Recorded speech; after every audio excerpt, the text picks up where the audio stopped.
Productivity কাজের জন্য যদি এই মুহূর্তে একটা ল্যাপটপ খোঁজেন তাহলে আমার হাতের যেটা দেখতে পাচ্ছেন এটা একটা পারফেক্ট ফিট হইতে পারে। মাত্র 49,000 টাকায় এটা আপনারা কিনতে পারবেন এবং এর মডেল হলো HP EliteBook 45 G10, অর্থাৎ এটাতে AMD Ryzen প্রসেসর রয়েছে এবং 10 জেনারেশন হওয়ার কারণে একদম লেটেস্ট জেনারেশনের ল্যাপটপ কিন্তু এটা HP-র পক্ষে থেকে, এবং এটা এখন আপনারা মাত্র 49,000 টাকায় অনটেক থেকে কিনতে পারবেন। অনটেকে এই মুহূর্তে কোরবানি ঈদ উপলক্ষে অফার চলতেছে এবং শুধুমাত্র এই ল্যাপটপ না, যে কোনো প্রিয়ন ল্যাপটপ অথবা যদি ব্র্যান্ড নিউ ল্যাপটপ কিনতে চান তাহলে ডেফিনেটলি তাদের সাথে কন্ট্যাক্ট করতে পারেন। বসুন্ধরা সিটিতে তাদের শোরুম আছে, আর যারা ঢাকার বাইরে আছেন, ঢাকাতে আসতে প্রবলেম, তারা কিন্তু নিশ্চিন্তে কুরিয়ার করে তাদের কাছ থেকে প্রোডাক্ট নিয়ে নিতে পারবেন। তাদের ফোন নাম্বার, বিস্তারিত অ্যাড্রেস সহ এই ভিডিও ডেসক্রিপশনে আমি দিয়ে দিচ্ছি। যাদের দরকার তারা definitely check them out. Very affordable প্রাইসে তাদের কাছ থেকে ল্যাপটপ আপনারা পেয়ে যাবেন। সো যেমনটি বলছিলাম, এইটা কিন্তু একটা লেটেস্ট জেনারেশনের ল্যাপটপ। সো এখানে যেটা প্রথমে আমি বললাম যে প্রোডাক্টিভিটি কাজের জন্য বেস্ট ফিট হবে, তার কারণ হলো এটাতে ব্যবহার করা হয়েছে AMD Ryzen 5 Pro একটা প্রসেসর, যার এক্সাক্ট মডেল হলো 7540U এবং যেখানে 6 কোর 12 থ্রেড রয়েছে এবং এটার বেস স্পিড হলো 3.2 GHz। সো বেশ পাওয়ারফুল একটা প্রসেসর রয়েছে, যার সাথে আপনারা 16GB DDR5 RAM পাচ্ছেন।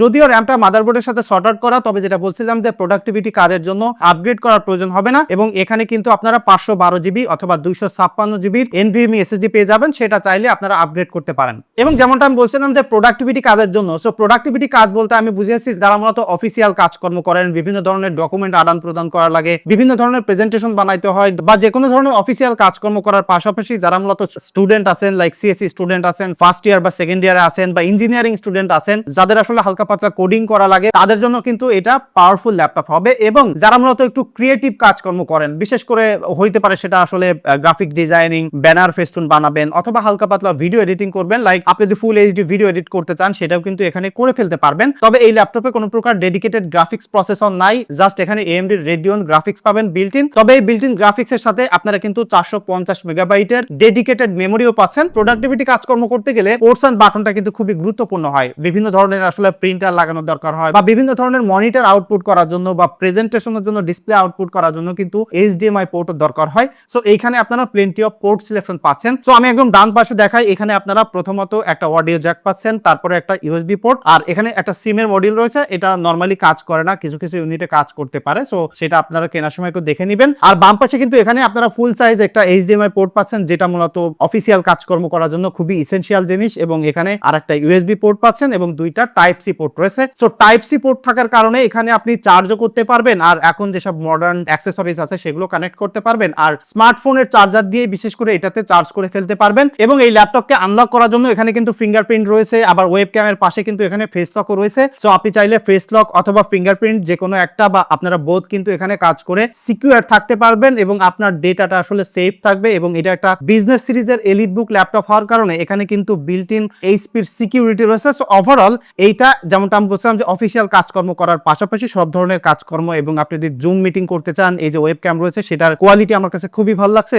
লাইক কথাবার্তা বলতে গেলে বিল্ট ইন যে মাইক্রোফোন আছে সেটা দিয়েও ওভারঅল দারুণ একটা এক্সপিরিয়েন্স আপনি পাবেন ফর শিওর। এবং এখানে যে 14 ইঞ্চির IPS ডিসপ্লেটা আপনারা দেখতে পাচ্ছেন, যেটাতে 400 পর্যন্ত পিক ব্রাইটনেস যাইতে পারে, এবং এর পাশে চিন বেজেল গুলো একটু দেখেন মোটামুটি কমই আছে, এবং এটা টোটালি অ্যালুমিনিয়াম বিল্ড হওয়ার কারণে বেশ স্টার্ডি এবং শক্তপোক্ত আছে। আর যে হিঞ্জটা এখানে আপনারা দেখতে পাচ্ছেন সেটাও কিন্তু বেশ স্মুথ আছে, অন হ্যান্ডে আপনি ইজিলি একদম ওপেন করে একদম ফ্ল্যাট করে ফেলতে পারবেন। সো ডিসপ্লের এক্সপিরিয়েন্স ভালো আছে এবং ওভারঅল বিল্ড কোয়ালিটির পাশাপাশি এটা দেখতে বেশ ফিউচারিস্টিক লাগে। যে কোনো ধরনের মুভি এনজয় করা বা কাজকর্ম ডকুমেন্ট ভিউ করতে গেলে বা গ্রাফিক্সের কাজকর্ম করতে গেলেও, বা যদি ভিডিওতে কালার গ্রেডিং করতে চান সেটাও কিন্তু এই ডিসপ্লেটা ভালো একটা সাপোর্ট দিবে আপনাকে। এবং এটা একদম লেটেস্ট জেনারেশনের প্রসেসর থাকার কারণে জাস্ট এভাবে ওপেন করলেই কিন্তু স্মার্টফোনের মতো একদম ইনস্ট্যান্টলি ওয়েক আপ হয়ে যাবে, বুটিং টাইমও একদম কম লাগে। সো ওভারঅল কিন্তু এটা দারুণ একটা এক্সপিরিয়েন্স আপনাকে দিচ্ছে, হোক সেটা পারফরমেন্স বা ডিসপ্লে সেগমেন্টে। এবং বিল্ড কোয়ালিটি আর ডিজাইনের ক্ষেত্রে এই HP EliteBook এর ল্যাপটপগুলো কিন্তু সবসময় আসলে শাইন করে। বিশেষ করে এই যে নিউয়ার জেনারেশনের ল্যাপটপগুলোর সাইডে দেখেন বেশ একটু কার্ভ ফিনিশ করা হয়েছে, যদিও ল্যাপটপটা বেশ খানিকটা পুরু, বাট স্টিল এটা কিন্তু একদম স্টার্ডি লাইক ডিউরেবল একটা বিল্ড কোয়ালিটি রয়েছে,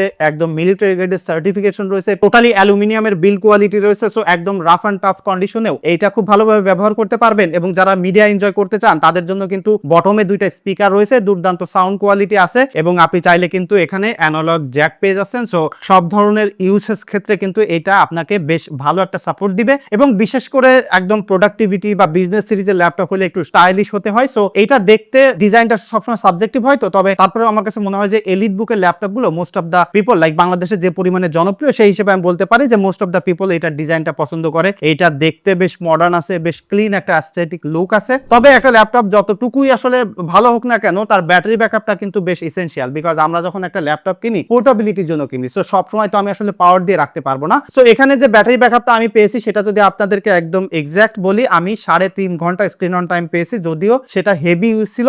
বাট আপনি যদি নর্মালি ইউজ করেন, লাইক ওয়েব ব্রাউজ করেন, হালকা পাতলা একটু মুভি দেখলেন, সেক্ষেত্রে সাউন্ডটা মিডিয়াম দিয়ে সেক্ষেত্রে আরো একটু বেশি ব্যাটারি ব্যাকআপ পেয়ে যাবেন। অ্যারাউন্ড আপনারা 4 থেকে 4.5 ঘন্টা বা 3 ঘন্টা মিনিমাম আপনারা ব্যাটারি ব্যাকআপ পেয়ে যাবেন। সো আমার কাছে মনে হয় ব্যাটারি ব্যাকআপের ব্যাপারটা পার্সন টু পার্সন ভেরি করবে। তবে ওভারঅল একটা কমপ্লিট প্যাকেজ হিসেবে যে নিউয়ার জেনারেশনের প্রসেসর রয়েছে, যে ডিজাইন রয়েছে, যে ডিসপ্লে রয়েছে, সেই হিসেবে আমার কাছে মনে হয় যে অন্যতম একটা বাজেট ফ্রেন্ডলি ল্যাপটপ বলতে পারেন, যারা মূলত একটা প্রিমিয়াম সিরিজের ল্যাপটপ খুঁজতেছেন। এবং আপনারা যদি এই ল্যাপটপটা কেউ ব্যবহার করেন তাহলে ডেফিনেটলি আপনাদের এক্সপিরিয়েন্স কেমন পাচ্ছেন সেটা অবশ্যই কমেন্ট করে জানাতে পারেন। আর এটাই ছিল মূলত আমার এক্সপিরিয়েন্স। আর এই মুহূর্তে কিনতে চাইলে ডেফিনেটলি অনটেকে কন্ট্যাক্ট করতে পারেন। দেখা হচ্ছে পরবর্তী ভিডিওতে। ধন্যবাদ সবাইকে।